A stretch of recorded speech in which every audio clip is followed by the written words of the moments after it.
Hi friends, welcome to our channel. Brahmamudi serial next ఎపిసోడ్లో ఏం జరగబోతోందో ఈ వీడియోలో చూసి తెలుసుకుందాం. నందగోపాల్ని పట్టుకోవడానికి అప్పు సహాయం తీసుకున్న కావ్య రాజ్ అసలేం జరిగింది అని తెలుసుకోవడానికి ఈ వీడియోని స్కిప్ చేయకుండా ఎండ్ వరకు చూసేయండి. కళ్యాణ్ అప్పు కోసం క్యారేజ్ని తీసుకొని వెళ్తాడు. అప్పుడు అప్పు, అదేంటి నువ్వు క్యారేజ్ తీసుకొచ్చావా అని అంటుంది. అప్పుడు కళ్యాణ్, అవును నేనే నీకోసం క్యారేజ్ తీసుకొని వచ్చాను అని అంటాడు. అప్పుడు అప్పు, అదేంట్రాబాయ్, కావాలంటే నేను లంచ్కి ఇంటికి వచ్చేదాన్ని కదా, నువ్వు ఇంత కష్టపడి నా కోసం క్యారేజ్ తీసుకొని రావడం ఏంటి అని అంటుంది. అప్పుడు కళ్యాణ్, భార్య కోసం క్యారేజ్ తీసుకురావడంలో తప్పేమీ లేదు కదా అని అంటాడు. అప్పుడు అప్పు, తప్పేమీ లేదులే అని అంటుంది. అప్పుడు కళ్యాణ్, మరింకేంటి, పద ముందు లంచ్ తిందు గాని అని అంటాడు. అప్పుడు అప్పు, అదేంటి అక్కడ పెట్టేసి నేను తర్వాత తింటాను అని అంటుంది. అప్పుడు కళ్యాణ్, నాకు తెలుసప్పు, నువ్వు నీ డ్యూటీలో పడిపోయి నువ్వు తినడం కూడా మానేస్తావు అని అంటాడు. అప్పుడు అప్పు, నేనేం అలా చెయ్యనులే, కాసేపు ఆగిన తర్వాత తింటాను అని అంటుంది. అప్పుడు కళ్యాణ్, లేదు, నువ్వు తినేంత వరకు నేను ఇక్కడే ఉంటాను, నువ్వు తిన్నాకే ఇక్కడి నుంచి కదిలి వెళ్ళేది అని అంటాడు. అప్పుడు అప్పు, అరే ఏంట్రాబాయ్ నువ్వు, నాకిప్పుడు వర్క్ ఉంది, అందుకనే నేను తర్వాత తింటాను అంటున్నాను అని అంటుంది.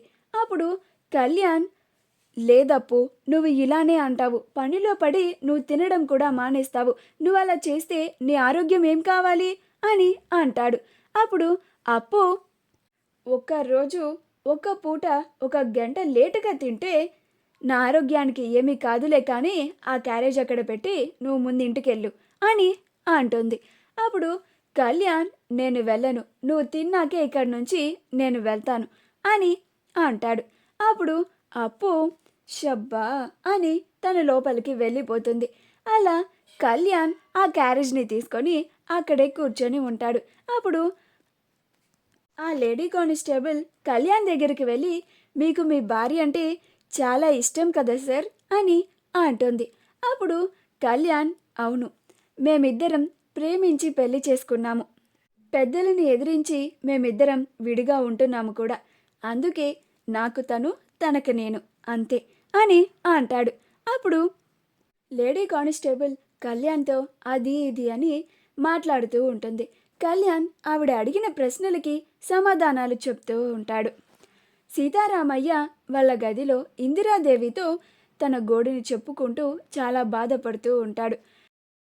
రేపుడికి ఇప్పుడు మన కళ్ళ ముందు ఉన్న వాళ్ళంతా తలా ఒక వైపుకి వెళ్ళిపోతారు.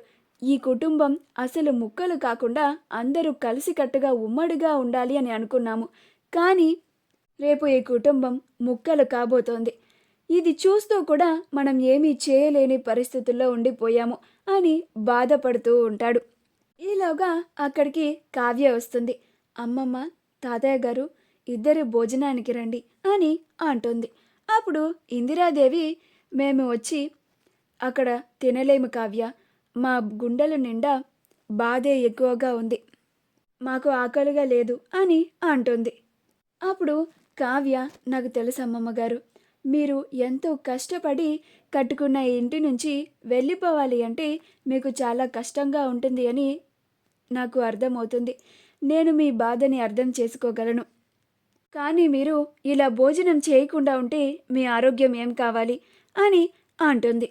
తాతయ్య గారు కూడా ఈరోజే హాస్పిటల్ నుంచి తిరిగి వచ్చారు, ఆయన్ని డాక్టర్ గారు గాజు బొమ్మలాగా జాగ్రత్తగా చూసుకోమని చెప్పారు, ఇలా తాతయ్య గారు భోజనం చేయకుండా ఉంటే ఆయన ఆరోగ్యం పాడవుతుంది కదా, అది మీకు ఇష్టమేనా అని అంటుంది. అప్పుడు ఇందిరాదేవి లేదు అని అంటుంది. అప్పుడు కావ్య, మరి తాతయ్య గారిని దగ్గర పెట్టుకొని మీరే భోజనానికి తీసుకొని రండి అని అంటుంది. అప్పుడు సీతారామయ్య, పద చిట్టి, ఈరోజే ఆఖరి రోజు కదా, మన ఇంట్లో మన వాళ్ళతో భోజనం చేద్దాము, రేపు ఎలాగో తలా దిక్కుకు వెళ్ళిపోతారు కదా అని అంటాడు. అలా అందరూ డైనింగ్ టేబుల్ దగ్గరికి భోజనం చేయడానికి వెళ్తారు.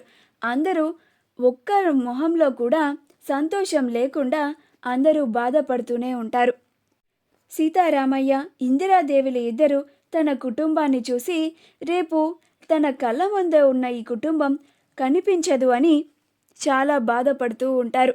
అందరూ ఎవరికి వారు మౌనంగా భోజనం చేసి అక్కడి నుంచి వెళ్ళిపోతారు.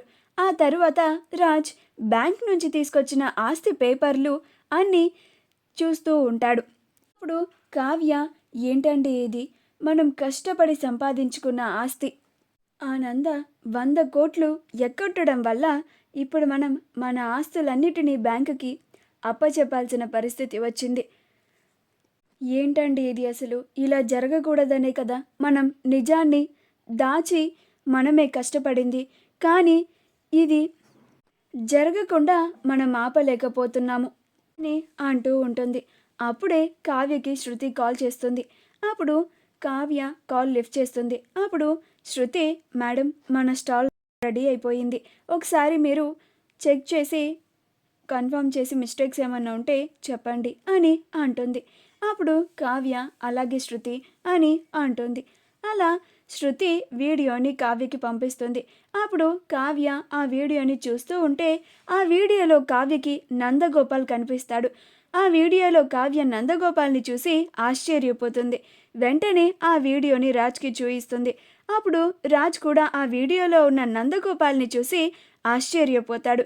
అప్పుడు రాజ్, ఇదేంటి కళావతి, వీడింకా బతికే ఉన్నాడా? అంటే ఇది ఎవరో కావాలని ప్లాన్ ప్రకారమే చేయిస్తున్నారు. అది ఎవరో మనం ఖచ్చితంగా కనిపెట్టాలి అని అంటాడు. అప్పుడు కావ్య, ఎవరై ఉంటారండి అని అంటుంది. అప్పుడు రాజ్, నాకు అదే అర్థం కావడం లేదు కళావతి. కానీ మనం ఇదంతా ఎవరు చేస్తున్నారు? రేపు ఉదయంలోపు పట్టుకుంటే మనం మన ఆస్తులని బ్యాంకుకి అప్పచెప్పాల్సిన పని ఉండదు. అలాగే ఆ నందాగాన్ని కూడా పట్టుకొని తీరాలి అని అంటాడు. అప్పుడు కావ్య ఏం చేయాలి అని ఆలోచిస్తూ ఉంటే కావ్యకి అప్పు గుర్తుకు వస్తుంది. ఏవండి, ఈ విషయం మనం మన అప్పుకి చెప్దామా?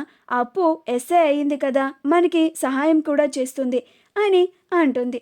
అప్పుడు రాజ్, అలాగే కళావతి, త్వరగా ఈ విషయాన్ని అప్పుకి చెప్పు అని అంటాడు. అప్పుడు వెంటనే కావ్య అప్పుకి కాల్ చేసి జరిగిందంతా చెప్తూ ఉంటుంది. అప్పుడు అప్పు, అలాగే అక్క, నేను చూసుకుంటాను. ఆ నంద ఎక్కడున్నా సరే తీసుకొచ్చి ఆ 100 కోట్లు ఎక్కడ దాచాడో మొత్తం రికవరీ చేయిస్తాను, మీరు కంగారు పడకండి అని అంటుంది. అప్పుడు కావ్య, అలాగే అప్పు అని అంటుంది. మా వీడియో కనుక మీకు నచ్చినట్లయితే లైక్ చేయండి, షేర్ చేయండి, మా ఛానల్ని సబ్స్క్రైబ్ చేసుకోండి. పక్కనే ఉన్న బెల్ ఐకాన్ని క్లిక్ చేయడం మాత్రం మర్చిపోకండి.